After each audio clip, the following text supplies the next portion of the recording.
Friends, to be here this afternoon to be interacting with you briefly about the upcoming session of the South Asian University. I see some of the faces having seen earlier in my earlier avatar as Vice Chancellor of IT University, but much has changed in the 15 years after I left IT University. Friends, as you are all aware, education itself has changed like anything in the last decade or so, particularly after invent of our national education policy. South Asian University is one such experiment which is probably unique in the world, I would say, where 8 countries come together, the governments of 8 countries come together to fund and found a university. I am not aware of any other example of this magnitude where 8 countries collaborate to found an education and research institution, which itself makes it a very great privilege for me to head that institution. Friends, the university has been in existence for about 13 years. We started with very small admission of 2 digits, early 20s, 30s kind of thing.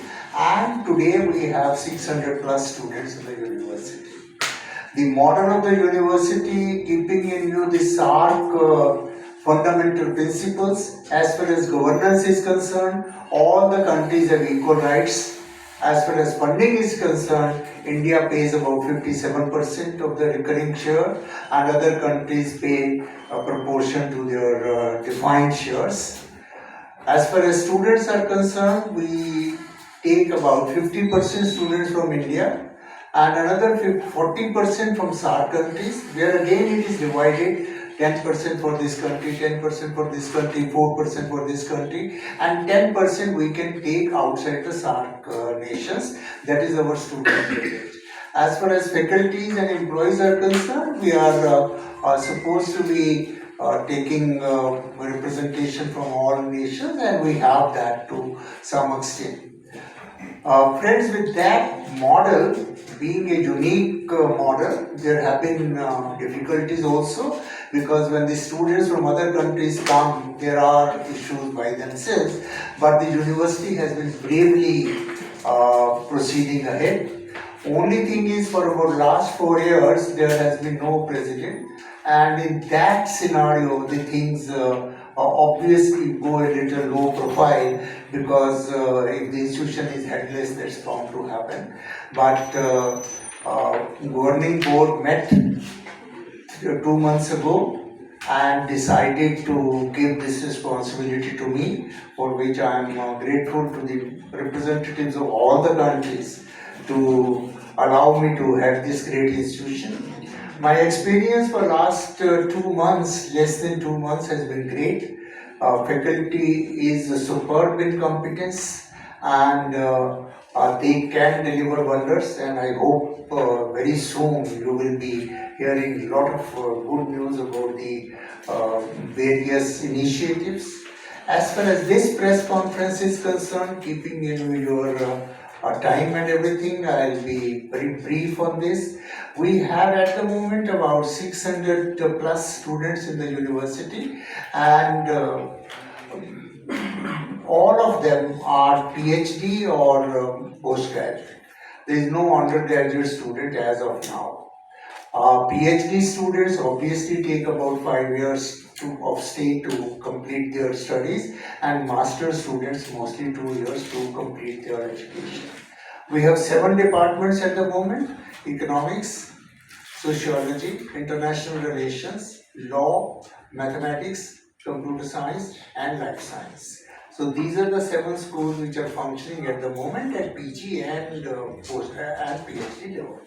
I have found out that our PhD students have found placement in almost all countries in the world. Best of the institutions in UK, in USA, and their respective countries. That makes me very confident of the potential of the university. The university was functioning from Akbar Bhavan till about a few months ago, and that was a serious limitation. because from the premises of the hotel you cannot expand too much. So that was a limitation, so number had to be limited. About 8-9 months ago, we have shifted to our own campus. It's a beautiful campus.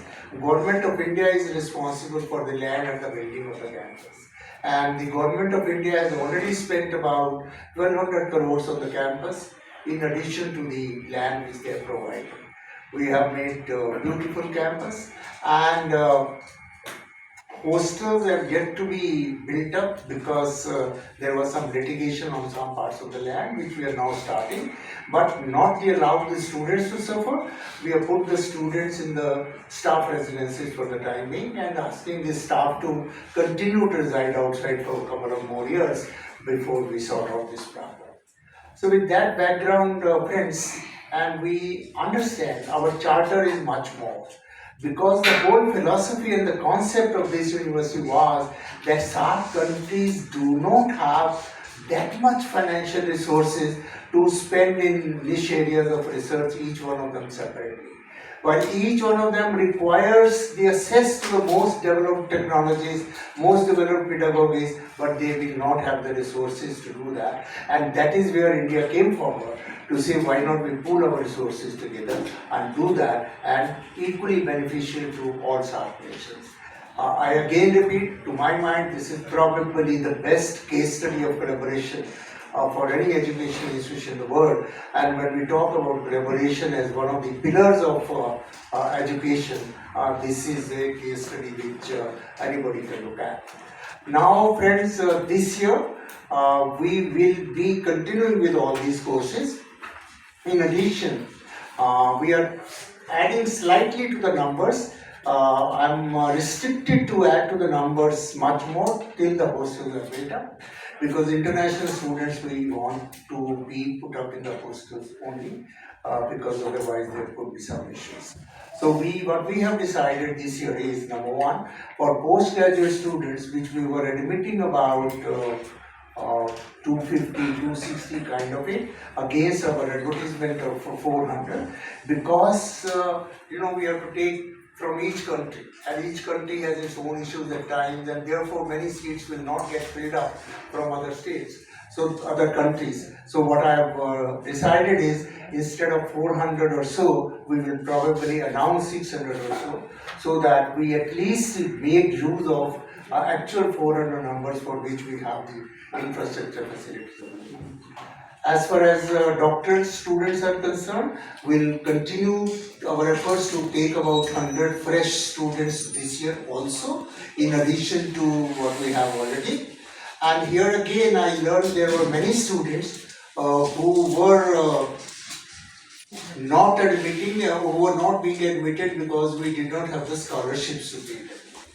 Incidentally, this university is probably the most liberal university in providing scholarships to the fellowship to the students. About 70% of the students studying it as South Asian University do not pay any fee and are rather given a lot of scholarships to study. So that's another very unique feature of this university, that best of the facilities, best of the faculties, and practically very little fees, which makes it a very worthwhile proposition which we have to expand further.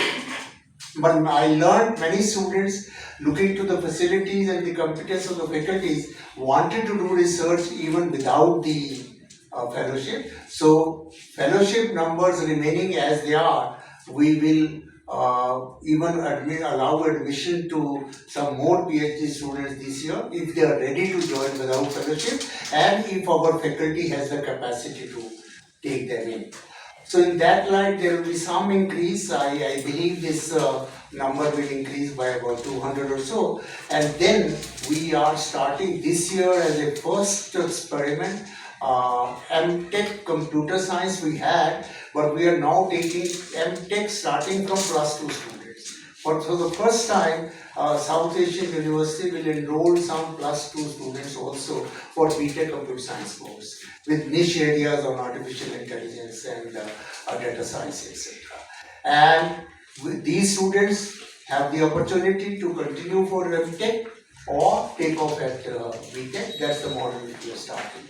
So with these two initiatives, I believe that the number of students which are in the university at about 650 today will become between 900 to 1000 during the coming session, and that is what we can accommodate for the time being in our residences.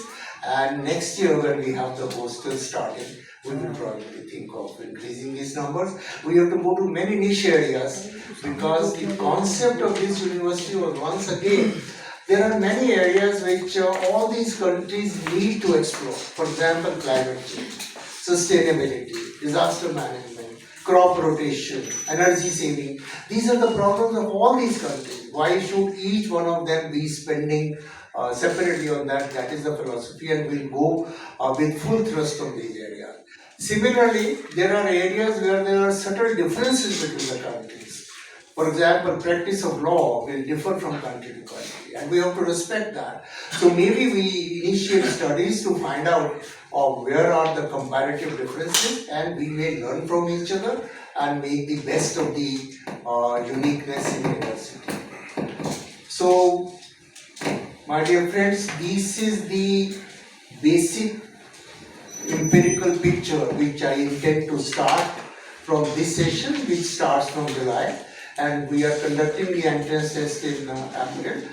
My colleague Professor Jan will explain all that in very great detail, and infrastructure wise, maybe you people have less time to walk to the university, but otherwise it is a treat to look at the infrastructure, and if you find time, we'll invite you one time there also to see at it. And Professor Venugopal will explain to you the infrastructure in a couple of minutes. So, and also I just want to highlight, because many of you might be covering international relations, but maybe covering education also.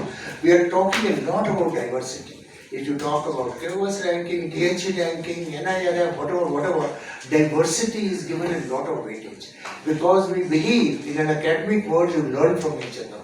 And you learn from differing views. You learn from dissenting views. And this university has a built-in parameter for the students, platform for the students, where they have friends from 7 countries studying with them shoulder to shoulder. So that inherent capability, which other universities are struggling to have 10% foreign students, we have 50% foreign students. So that's an advantage which I like to highlight even for Indian students to opt for admissions here and be benefited. And with these few words, I think I'll stop here and answer any queries after the presentations that have been made by my colleagues, and look forward to your support for very evolutionary working on this university in the coming years. Thank you very much.